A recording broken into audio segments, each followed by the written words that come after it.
Bonjour, on se retrouve ce matin pour un point lecture.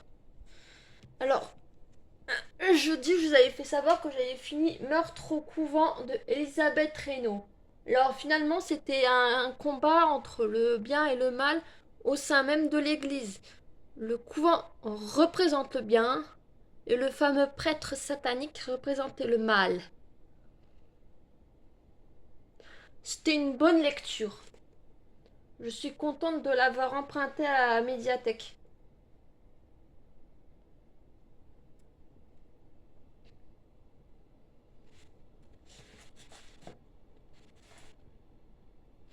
Ensuite, hier, j'ai terminé Caligula, suivi du malentendu de Albert Camus, dans une très vieille et moche édition.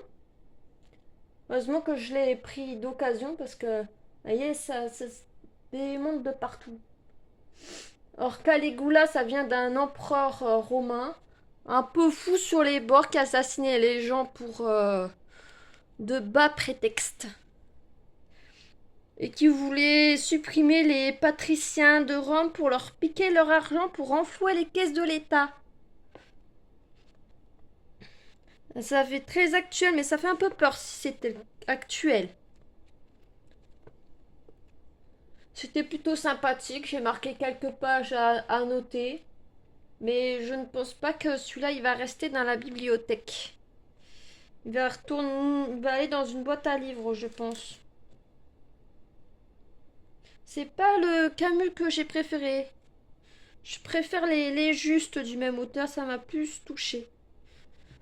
Ensuite, Sociabilité et érudition, les sociétés savantes en France de Jean-Pierre Chaline. J'ai pas marqué grand-chose. C'était pas aussi passionnant et intéressant que je ne le pensais. Il y a des passages qui sont intéressants, mais pas autant que je l'aurais espéré. Je vais pas vous refaire le topo du texte. Je vous l'ai déjà fait. Ensuite, pour le prochain, il faut appeler Mémoire d'Adrien, parce que lui pourrait bien lui plaire par contre. J'ai pas noté beaucoup de pages, mais c'est plutôt bien écrit. Georges Semprin a écrit un texte autobiographique qui se passe à l'époque où Franco commence à chercher à prendre du pouvoir en Espagne. En 1936, et il doit fuir l'Espagne avec sa famille, tout abandonné. Il se retrouve à La Haye avec des aides diplomatiques et il décrit tout ça, où il doit apprendre l'allemand, le français. Il a une préférence pour Baudelaire par rapport à Victor Hugo, mais il y a un auteur qu'il cite particulièrement et qu'il aime beaucoup. Il y a pas mal de références littéraires dedans. Mais si je dis qu'il faut appeler Mémoire d'Adrien, c'est parce qu'il le cite. Il en fait tout un paragraphe, notamment sur le sang noir. Ah. En revanche, par exemple, et pour l'exemple, il n'en serait pas advenu de même si je n'avais pas lu Le sang noir de Louis Guillaume. Outre que c'est l'un des plus grands romans français de ce siècle, étrangement méconnu, à mon avis, il doit y avoir des raisons. Sans doute sont-elles inavouables, scandaleuses du moins. J'y ai appris des choses essentielles, sur la densité de la vie, sur le mal et le bien, sur les misères de l'amour, sur le courage et la lâcheté des hommes, sur l'espoir et le désespoir. Voilà un petit exemple de paragraphe que vous pouvez avoir dans le livre. Il aime beaucoup Louis Guillou, j'ai l'impression. Peut-être pas autant que Baudelaire, mais c'était une lecture sympathique. Pour les lectures en cours,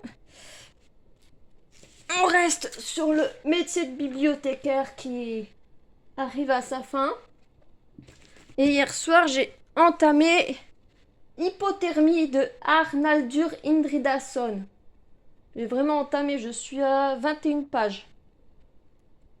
On a eu l'enterrement de la mère et puis là on a la fille qui s'est suicidée ou qui a été assassinée.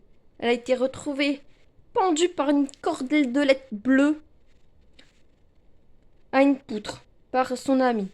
Je ne vous spoil rien, c'est dans la quatrième de couverture.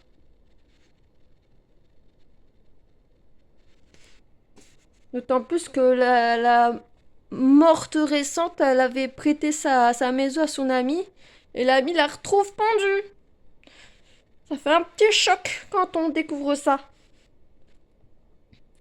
Voilà. Bonne journée à tous.